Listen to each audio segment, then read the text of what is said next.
ಬೆಳಗಾವಿಯಲ್ಲಿ ಎಂಬಿಎ ಪದವೀಧರೆ ಆತ್ಮಹತ್ಯೆಯನ್ನ ಮಾಡಿಕೊಂಡಿರುವಂತದ್ದು. ಬೆಳಗಾವಿಯಲ್ಲಿ ವಿಜಯಪುರ ಮೂಲದ ಯುವತಿ ಆತ್ಮಹತ್ಯೆ ಮಾಡಿಕೊಂಡಿದ್ದಾಳೆ.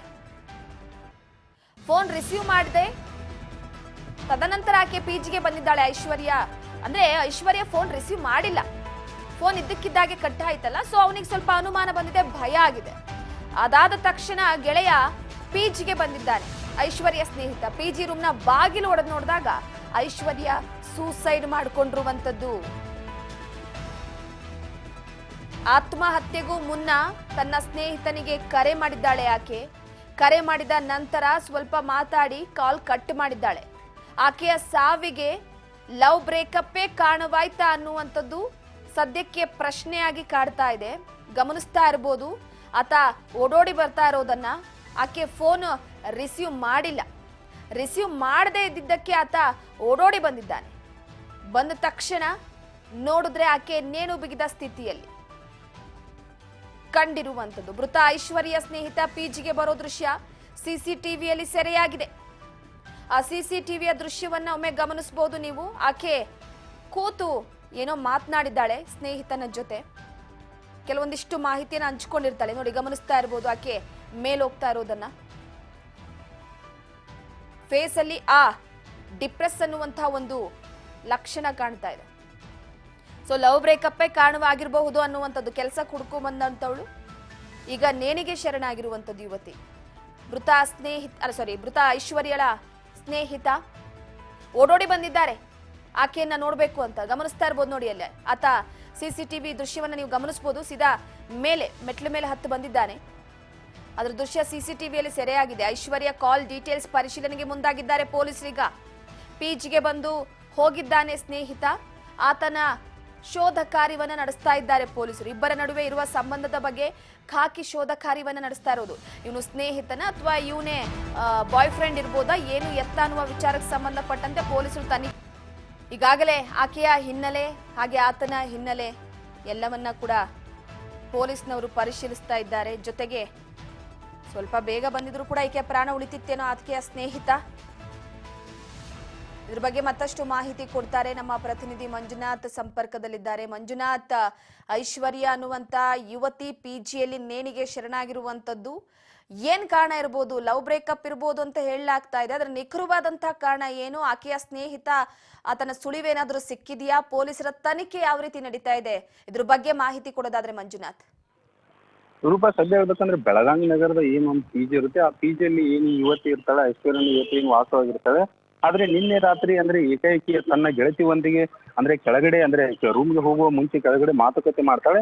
ಅದೆಲ್ಲವೂ ಕೂಡ ಈಗ ಸಿಸಿಟಿವಿಯಲ್ಲಿ ಸರಿಯಾಗಿರ್ತಕ್ಕಂಥದ್ದು. ಅದಾದ ಬಳಿಕ ಏನು ಅಂದ್ರೆ ಆಕೆಯ ಸ್ನೇಹಿತನಾಗಿರ್ತಕ್ಕಂಥವನು ಏನು ರೂಮಿಗೆ ಬಂದಿದ್ದಾನೆ ಅನ್ನುವ ಈಗ ಅಂದ್ರೆ ಕೆಲವು ಊಹಾಪೋಹಗಳು ಇರುವಂತದ್ದು. ಅದಲ್ಲದೆ ಅವನು ಬರುವ ಮುಂಚೆನೆ ಈ ಯುವತಿ ಏನು ಐಶ್ವರ್ಯ ಯುವತಿ ಏನಿದ್ದಾಳೆ ನೇಣಿಗೆ ಶರಣಾಗಿರ್ತಕ್ಕಂಥದ್ದು ಅಂತ ಈಗ ಮಾಹಿತಿ ಬರ್ತಾ ಇರ್ತಕ್ಕಂಥದ್ದು. ಈಗ ಪೊಲೀಸರು ಕೂಡ ಅಂದ್ರೆ ಅವನು ಯಾರು ಬಂದ್ ಹೋಗಿದ್ದಾನೆ ಅವನ ಬಗ್ಗೆ ಈಗ ಸಂಪೂರ್ಣವಾದಂತ ತನಿಖೆ ನಡೆಸ್ತಾ ಇರುವಂತದ್ದು.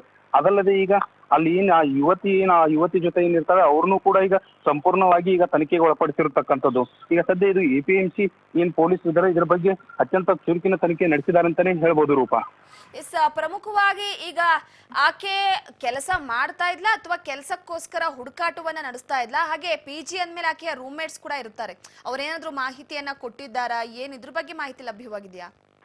ಖಂಡಿತವಾಗ್ಲೂ ರೂಪ, ಏನ್ ಈ ಐಶ್ವರ್ಯ ಗಲ್ಗಲಿ ಏನ್ ಈ ಯುವತಿ ಇರ್ತಾಳೆ ಈಗ ಬೆಳಗಾವಿ ಏನ್ ಏಕಸ್ ಕಂಪ್ನಿಯಲ್ಲಿ ಕೂಡ ಈಗ ಅಂದ್ರೆ ಕಲಿಕಾ ಅಂದ್ರೆ ತರಬೇತಿಯಲ್ಲಿ ಈಗ ಅಂದ್ರೆ ವರ್ಕ್ ಅಂದ್ರೆ ಕೆಲಸ ಮಾಡ್ತಾ ಇರ್ತಾಳೆ. ಅಂದ್ರೆ ಅಲ್ಲಿ ಇರ್ತಕ್ಕಂಥ ಪಿಜಿಯಲ್ಲಿ ಅಂದ್ರೆ ಅಲ್ಲಿ ಹೇಳುವಂತ ಮಾಹಿತಿ ಪ್ರಕಾರ ಅಂದ್ರೆ ಆ ಯುವತಿ ಒಬ್ಳೆ ಆ ಒಂದು ರೂಮನ್ನ ಅಂದ್ರೆ ತಗೊಂಡಿಕೊಂಡು ಅಲ್ಲಿ ವಾಸವಾಗಿರ್ತಾಳೆ. ಆದ್ರೆ ಅಲ್ಲಿ ಕೆಳಗಡೆ ಏನ್ ಆ ಒಂದು ಯುವತಿಯ ಜೊತೆ ಏನ್ ಮಾತಾಡಿ ಹೋಗ್ತಾಳೆ, ಅದಾದ ಬಳಿಕ ಆ ಯುವತಿಗೂ ಕೂಡ ಯಾವುದೇ ರೀತಿಯಾದಂತಹ ಮಾಹಿತಿ ಇರಲ್ಲ. ಅದಾದ ನಂತರ ಆಕೆಯ ಸ್ನೇಹಿತ ಬಂದಾದ ನಂತರ ಆ ಏನ್ ಕೆಳಗಡೆ ಆ ಯುವತಿ ಜೊತೆ ಮಾತಾಡಿ ಮೇಲೆ ಹೋಗಿರ್ತಾಳೆ. ಇಬ್ಬರು ಕೂಡಿ ಹೋಗಿ ನೋಡಿದಾಗ ಅಂದ್ರೆ ಕದವನ್ನ ಒಡೆದು ನೋಡಿದಾಗ ಹಾಗೆ ಗೊತ್ತಾಗುತ್ತೆ ಇವು ನೇಣಿಗೆ ಶರಣಾಗಿದ್ದಾಳೆ ಅಂತ. Okay, thank you Manjunath. ಪ್ರಮುಖವಾಗಿ ನೋಡಿ, ಈಕೆ ಒಂದು ಕಂಪನಿಯಲ್ಲಿ ಕೆಲಸ ಮಾಡ್ತಿರ್ತಾಳೆ. ಕೆಲಸಕ್ಕೆ ಅಂತ ಕುಂದಾನಗರಿ ಬೆಳಗಾವಿಗೆ ಬಂದಿರ್ತಾಳೆ. ಸೊ ಸುಮಾರು 3 ತಿಂಗಳಿಂದ ಈಕೆ ಕೆಲಸವನ್ನ ಮಾಡ್ಕೊಂಡಿರ್ತಾಳೆ. ಆ ರೂಮ್ನಲ್ಲಿ ಒಬ್ಳೇ ಇರ್ತಾಳೆ. ಆಕೆಯ ಜೊತೆ ಯಾರು ಕೂಡ ಸ್ನೇಹಿತರು ಇರೋದಿಲ್ಲ. ಸೊ ಪ್ರಮುಖವಾಗಿ ಏನಾಗುತ್ತೆ, ಕರೆಯನ್ನ ಮಾಡ್ತಾಳೆ ತನ್ನ ಸ್ನೇಹಿತನಿಗೆ.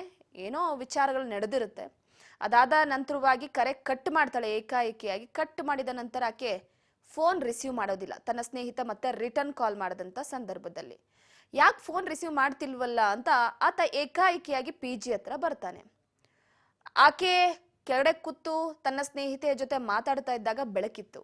ಸೊ ತನ್ನ ಸ್ನೇಹಿತ ಬಂದಾಗ ಸ್ವಲ್ಪ ಕತ್ಲು. ಅಂದ್ರೆ ಆ ಸಂದರ್ಭ 6:30ರಿಂದ 7:30, 6:30ಯಿಂದ 7:30 ಈ ಸಮಯದಲ್ಲಿ ಆಕೆ ಸೂಸೈಡ್ ಅಂದ್ರೆ ಆತ್ಮಹತ್ಯೆಗೆ ಶರಣಾಗಿರ್ಬಹುದು ಅಂತ ಊಹಿಸ್ಲಾಗ್ತಾ ಇದೆ.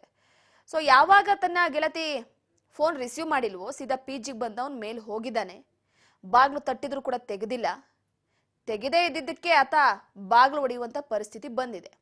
ಬಾಗ್ಲು ಹೊಡೆದಂತ ಸಂದರ್ಭದಲ್ಲಿ ಆಕೆ ನೇಣನ್ನ ಬಿಗಿದುಕೊಂಡು ಆತ್ಮಹತ್ಯೆಯನ್ನ ಮಾಡಿಕೊಂಡಿರುವಂಥದ್ದು. ಸದ್ಯಕ್ಕೆ ಪೊಲೀಸರು ತನಿಖೆಯನ್ನ ನಡೆಸ್ತಾ ಇದ್ದಾರೆ. ಬೆಳಗಾವಿಯ ಎಕಸ್ ಕಂಪನಿಯಲ್ಲಿ ಕಲಿಕಾ ತರಬೇತಿಯಲ್ಲಿದ್ಲು ಐಶ್ವರ್ಯ.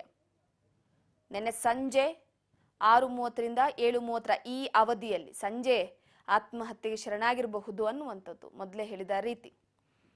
ಸೊ ಗಾಬರಿಯಿಂದ ಬಂದಿದ್ದಾನೆ ಸ್ನೇಹಿತ. ಆದರೆ ಫೈನಲಿ ಐಶ್ವರ್ಯ ಬದುಕಿರ್ಲಿಲ್ಲ. ಐಶ್ವರ್ಯ ಸ್ನೇಹಿತ ಅಲ್ಲಿಂದ ವಾಪಸ್ ಹೋಗಿರೋದನ್ನ ನೋಡಿದ್ದಾರೆ ಸ್ಥಳೀಯರು. ಆತ ಸೂಸೈಡ್ ಆಗಿದೆ ಅಂತ ಗೊತ್ತಾದ ತಕ್ಷಣ ವಾಪಸ್ ಹೋಗಿದ್ದಾನೆ. ಆದರೆ ಆತ PGಗೆ ಬಂದಿರುವಂತಹ ದೃಶ್ಯ ಮಾತ್ರ CCTVಯಲ್ಲಿ ಸೆರೆಯಾಗಿದೆ. ತಕ್ಷಣವೇ ಪೊಲೀಸರು